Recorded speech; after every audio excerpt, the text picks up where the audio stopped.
Good evening and welcome to the 2024-2025 Lfs Season Awards with me, Caoimhan Ferris. Tonight we crown some champions of certain categories across this season.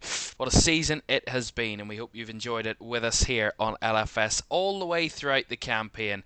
We have 7 different awards to give out tonight, including Player of the Season, Manager of the Season, and of course our Best Game of the Season. Each award has been independently selected by me and will be explained once the award has been handed out why this certain recipient received such award. From Monday, you can have your say.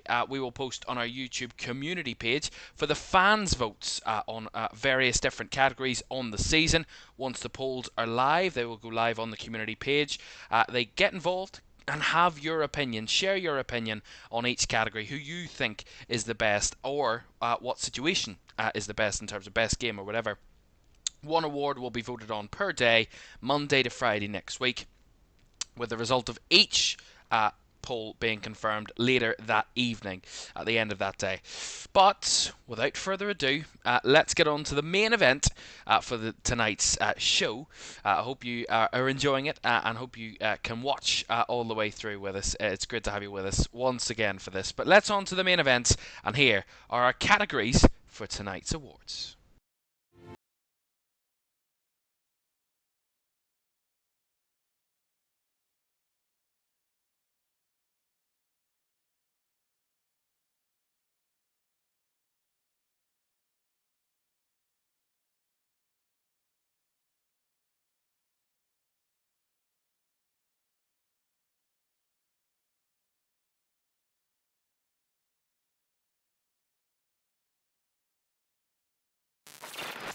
A fantastic roster of awards to hand out tonight, and we cannot wait to bring you to them. So 7 awards.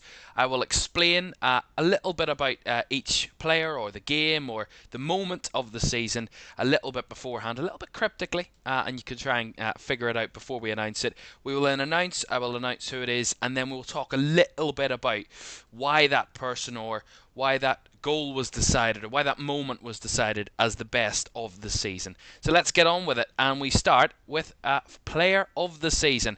Now, this player is a man who has dazzled at the football pitch and not only scored an incredible amount of goals, but also provided enormously for his teammates. Announced as the Premier League and Football Writers Player of the Season, this player has even been talked about in the Ballon d'Or conversation. The LFS Player of the Season is Liverpool and Egyptian forward Mohamed Salah. And what can you say about Mohamed Salah? What a season he has had at Liverpool. 29 goals, the highest scorer in the Premier League. 18 assists, winning the Playmaker Award for the most assists in a season. He's equalled the record for the most goal involvements in a single season at 47, and the most in a 38-game season. And of course, he's added a second Premier League trophy to his cabinet and his glistening list of awards in his career. And of course, as I said, the PFA and the Football Writers Player of the Year, the Premier League's Player of the Season. He is winning all the awards he wants to win, and certainly deserves every bit of appreciation and just every award he gets, because for me this season he's gone to a whole new level. We've known Mo Salah's been one of the best attackers in the world for the last number of years, but this season for me he is above everyone else. His output is so consistent and so impactful. You know, so many games this season he's won games for Liverpool based on his output. Whether he gets an assist that gets Liverpool a winner, or he scores the winner, or he helps set up the winners, or he helps score a couple of goals in a game. You know, Newcastle away comes to mind, Southampton away in the league as well comes to mind, and there's many others. I mean, Brighton at home, for example, when he scored that incredible goal. And there's so many different examples of Mo Salah being the greatest player in the Premier League this season, and there's no doubting that he deserves the award, because you know, when Arne Slot came in at the start of the season, you thought, what role is Mo Salah going to play? We knew he was going to score goals. We knew he was going to be the penalty taker and one of the experienced heads in that Liverpool dressing room. But what was his initial role going to be? Was it going to be to set up more goals? Was it to sit a bit deeper? Was it to stay out wide? Was it to be the main forward striker? And he's kind of combined all of that. His build-up plays massive. I mean, he doesn't actually have to defend as much, which might actually help him, and seemingly has helped him in his output. He's setting up much more goals, and he's almost trying to set up goals every single game. He's not where you would have seen Mo Salah before. I'm not saying this was just his sole attribute, but you see a striker, they want to score goals. And he's a winger, by the way. You want to see a forward, they want to score goals as their first and foremost. And yes, no doubt Mo Salah's wanted to do that this season. But you've also seen at times that he's wanted to help teammates score. He's wanted to see Cody Gakpo get a goal, or Luis Diaz, or other Liverpool players. He's laid it on a plate for them as well. And he's done that enormous amount of times this season. And there's no doubting, when you score you have 47 goal involvements, that's about half of your team's goal involvements across the season, half of your team's goals across a Premier League season. There is no way that you do not get Player of the Season, because that is enormous impact. There's unbelievable impact, and especially Liverpool winning the title. The Liverpool scene was going to be up there. Some honourable mentions. I mean, Virgil van Dijk at centre back for Liverpool, quite incredible season. You could probably say Cole Palmer could have been in the conversation, but he kind of dropped off in the second half of the campaign. Not as efficient and not as crazy with his output as he was before. You have so many other players, your Chris Wood, all these different forwards that have upped their level this season, but there's no one in the Premier League that beats Mo Salah, and that's why he is the LFS Player of the Season. And I don't think there will be many that would dispute that fact at all. Right, moving on to our second award of the evening, and from Player of the Season to next, Young Player of the Season. Now, in his second season in the Premier League, this player has been regarded as the most improved player from his debut campaign, redefining his legacy and taking up a role that many would have agreed was not possible, defying the doubters and rising above the hardships. The LFS Young Player of the Season is Liverpool and Netherlands midfielder Ryan Gravenberch. And my goodness, he was the hot topic. He was no doubt, in my mind, going to be Young Player of the Season. And a little bit of technicality, because he can still qualify. He turns 23, but you have to start the season. As long as you start the season before you're 23, you can still qualify. So he's won the Premier League Young Player of the Year, of course, which is one of my talking points. I mean, he's been recognised in the Premier League terms and from the Premier League as the best young player of the season because of his improvement. And we talk about young players so often, and it is about that improvement. Now, there's a lot of young players in the league this season. Miles Lewis-Skelly could have been a candidate. Other players around the Premier League that could have been in there. Milos Kerkez was an example that I could have went for. Dean Howson, other players as well. So there are a number of candidates for this role. But when I look at it, all of those are in their debut season. When you look at a young player, you'd want to see that growth. You want to see that, what does their first season look like? What do they do in that second season to solidify their place, to prove their kind of ability at the top league in the world at the moment in the Premier League? And Ryan Gravenberch has embodied that. From his first season, he struggled to get game time. He struggled to really make an impact in a game. He struggled to get starts at all under Jurgen Klopp. But since the pre-season under Arne Slot, when he came in pre-season, and Arne Slot said, we're going to try you out in the number 6. We're going to try you out as a defensive midfielder for Liverpool. And he hasn't looked back. He's taken that role like a duck to water, and it's absolutely amazing to see. I mean, he was unplayable. In the first half of the season, there was no one anywhere near Ryan Gravenberch's level in the Premier League. And maybe he has had to deal with harder tests in the second half, but you're not going to...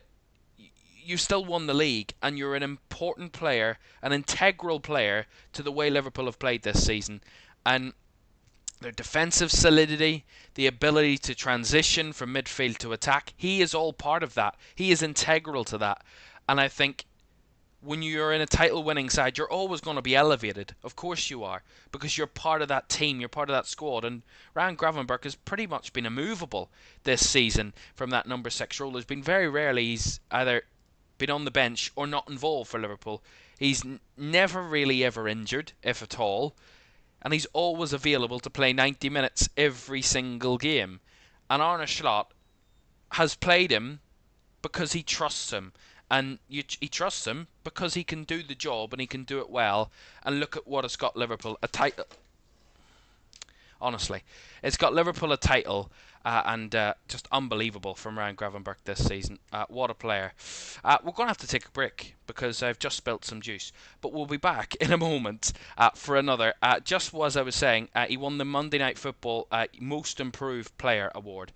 When we come back, though, we will be moving on to Best Signing. So who do you think will be the best signing? Join us in a moment.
Welcome back to the LFS Season Awards here this evening. Thank you very much for staying with us. We sorted out that little issue, dried up around me, and we're ready to go again for our next award. So 2 down, the Player of the Season and the Young Player of the Season are concluded. Let's move on to Best Signing.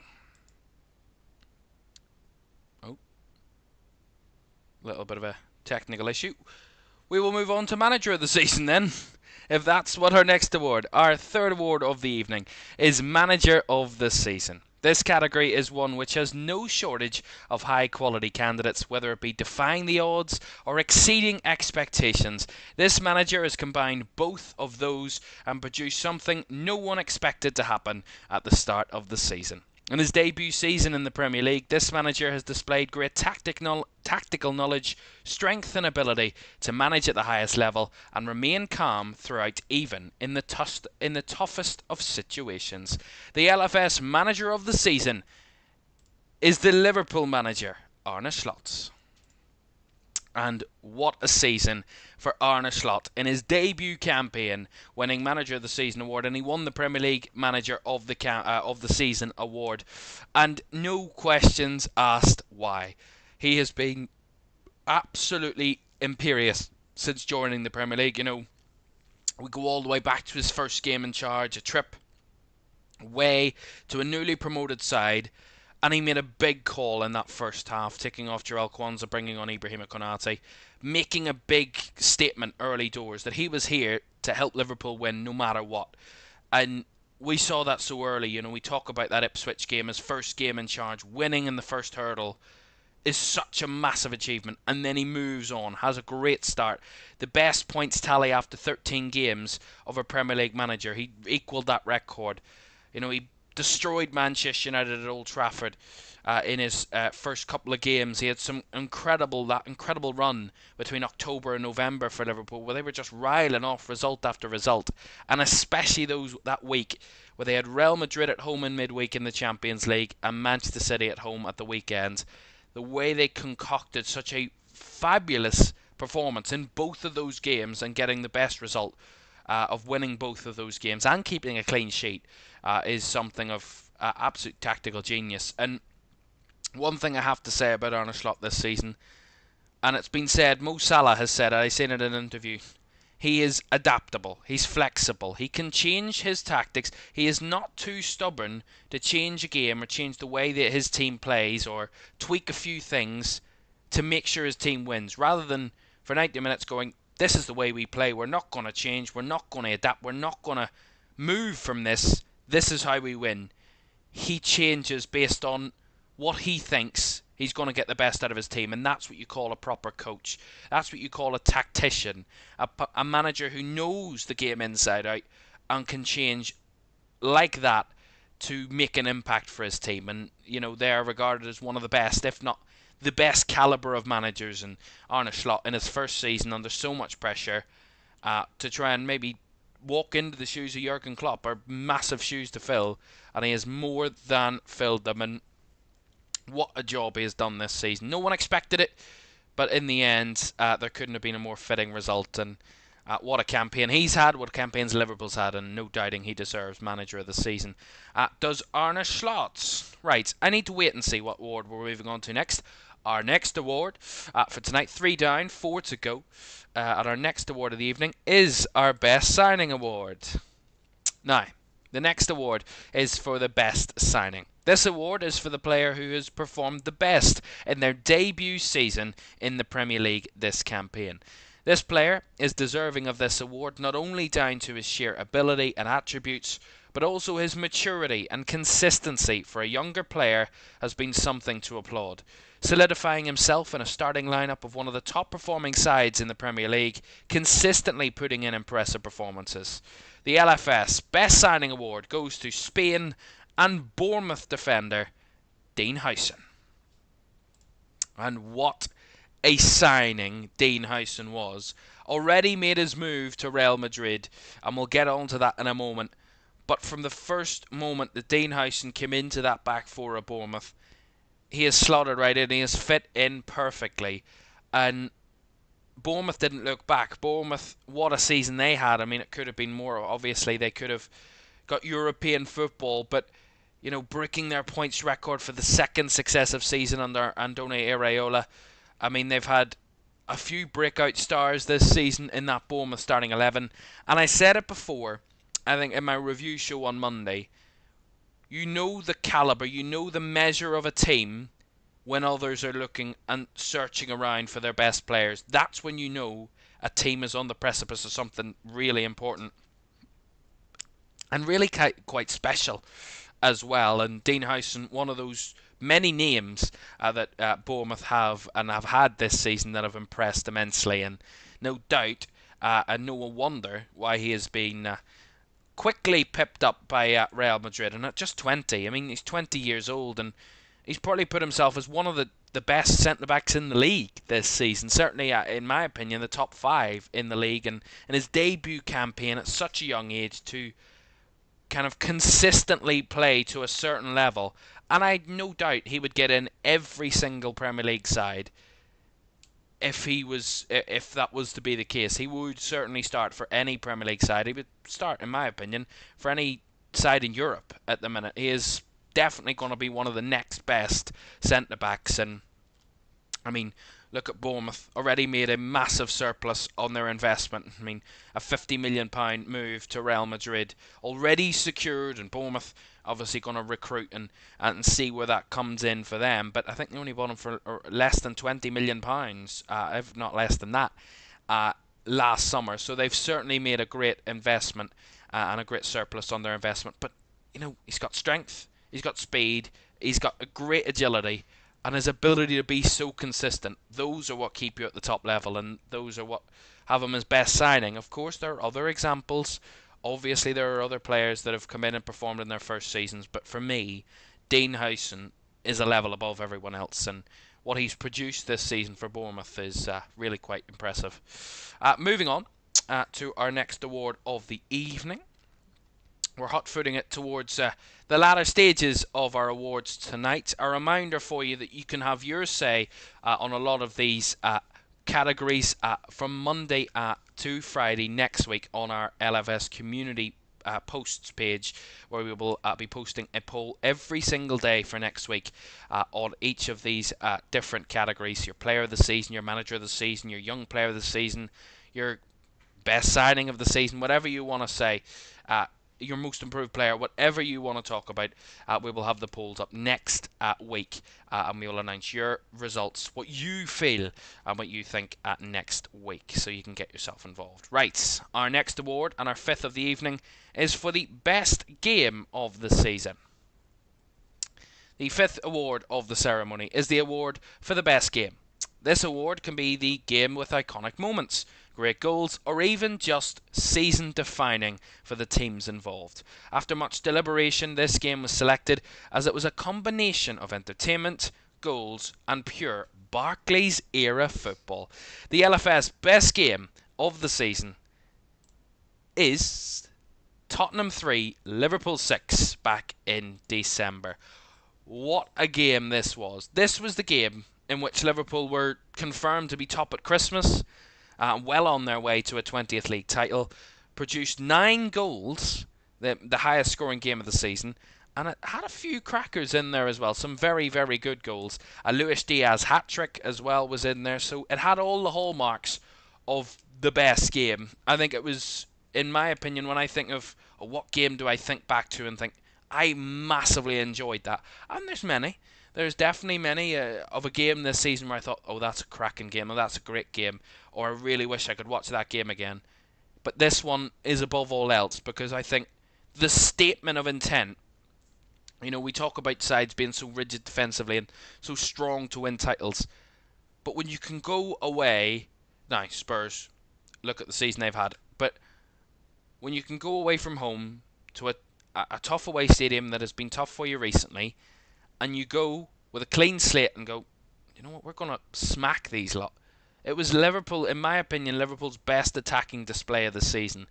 They tore Tottenham to pieces, and they've done it 2 or 3 times this season against Tottenham. They tore them to bits, and Spurs couldn't look back. I mean, there were one or two moments where Spurs were in the game, but Liverpool absolutely blew them away. And the fact the game was so end-to-end, so open, so crazy, 9 goals, it's just what you call Barclays football. If you see that on TikTok all the time, the trend of, oh, it's just pure Barclays. That was pure Barclays. That was everything we wanted it to be and more.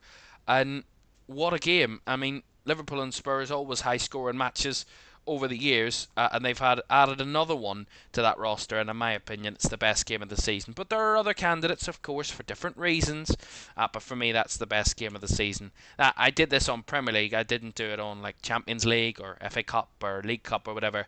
I did this basically on my Premier League. What game did I think in the Premier League was the best game of the season? And this one came up as the best in my opinion, and I loved it. I absolutely loved it, and what a game it was.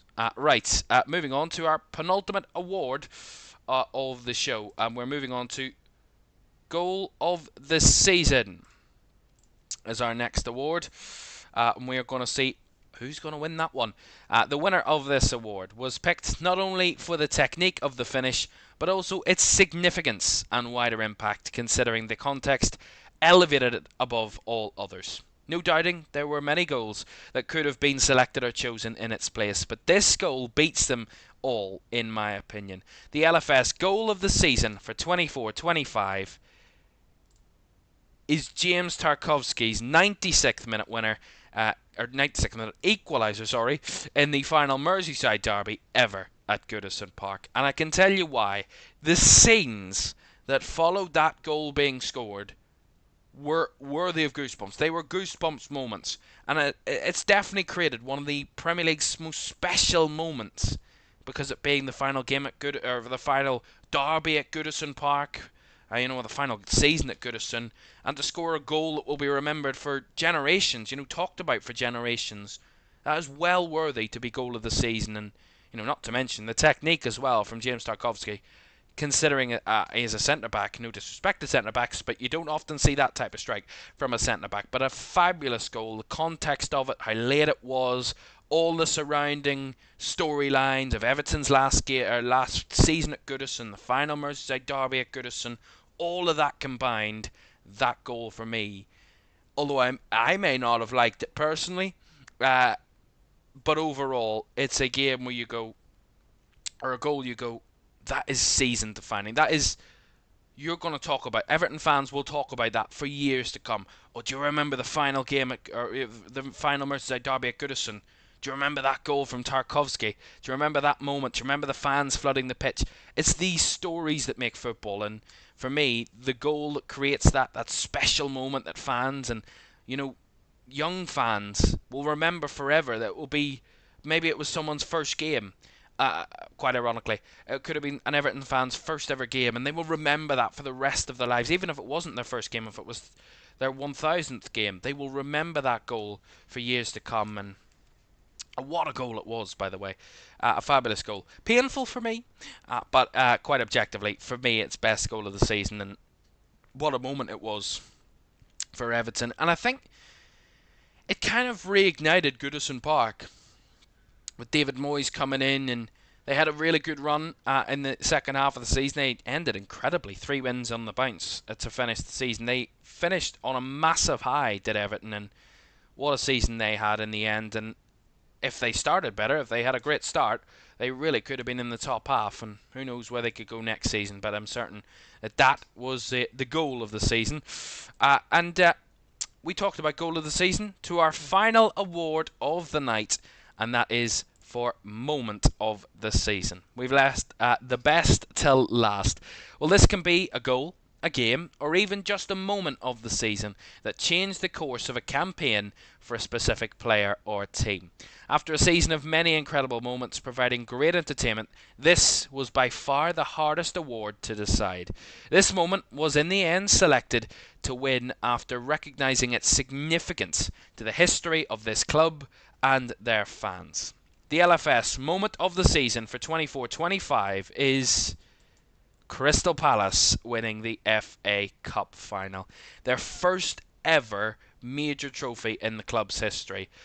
And I can tell you now, I have not commentated on a game that I have enjoyed more than Crystal Palace winning the FA Cup. It was my favourite moment of this campaign. That final whistle going, and you hear the roar of those Crystal Palace fans, and how special that moment is for them, how emotional they got, how invested they've been in their football club over the years, and the tough times and the hard times and the missed chances and the near misses and the close moments that have all built up to this incredible crescendo of winning their first ever trophy. And it's been a season of special moments. There's been many honourable mentions for the moment of the season. Genuinely, this was the hardest to pick because you could have picked a number of them. Newcastle winning the League Cup, Tottenham winning the Europa League, Liverpool winning the Premier League when no one expected it, Aston Villa, some incredible games in the Champions League this season, their first time back in the Champions League in 40 years. There are so many moments you can pin back and go, that could be moment of the season. That could go down as an incredible moment of this campaign. But for me, a team winning their first ever trophy is something you don't often hear about in football nowadays, because it's usually the big boys that win it, or the ones with the most money that win it, or the teams that have won it 15 times before winning it. It's very rare that you ever see a story where a team wins something for the first time. And I would equate this back to Leicester winning the Premier League.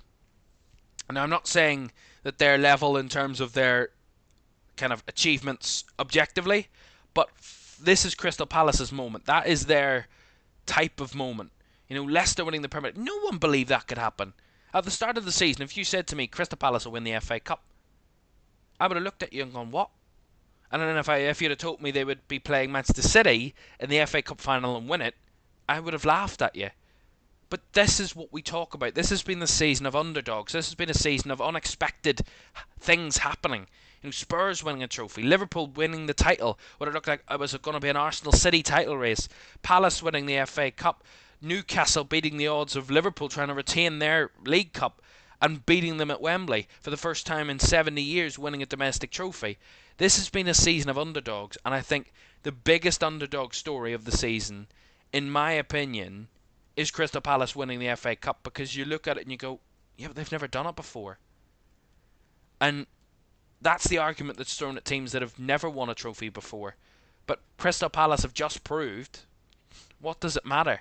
You've come up against a team that have won this competition many's a time, that have won trophies galore over the last number of years, and you're the team to beat them in the final, the team that's never won a trophy before.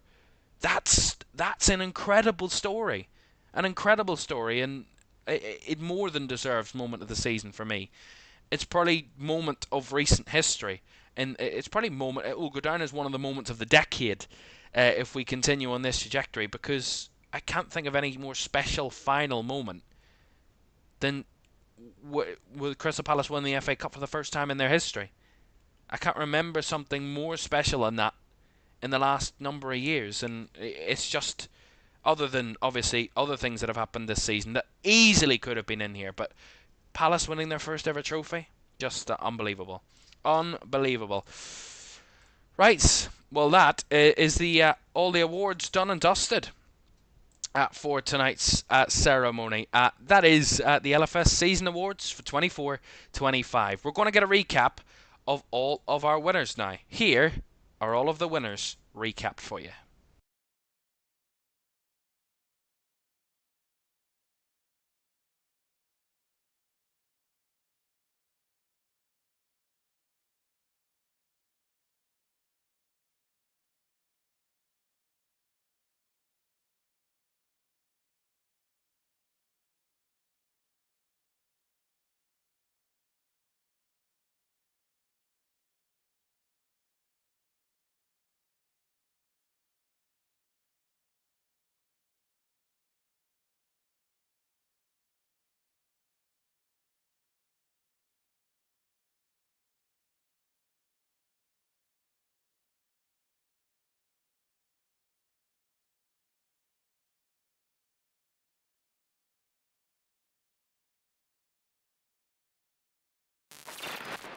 Congratulations to all the winners of this prestigious award.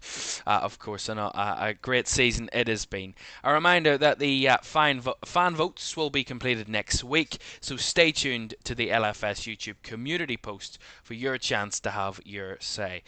The 24-25 season comes to an end tomorrow with the grand finale of the Champions League final from Munich. PSG face Inter Milan as both sides chase European glory. You can join us from 7:30 tomorrow for all of the coverage and the live watch along for an 8 p.m. UK time kickoff. If you enjoyed this LFS Awards show, do like, subscribe and turn on post notifications. For now, thanks for your company tonight, and we'll see you very soon. Bye-bye.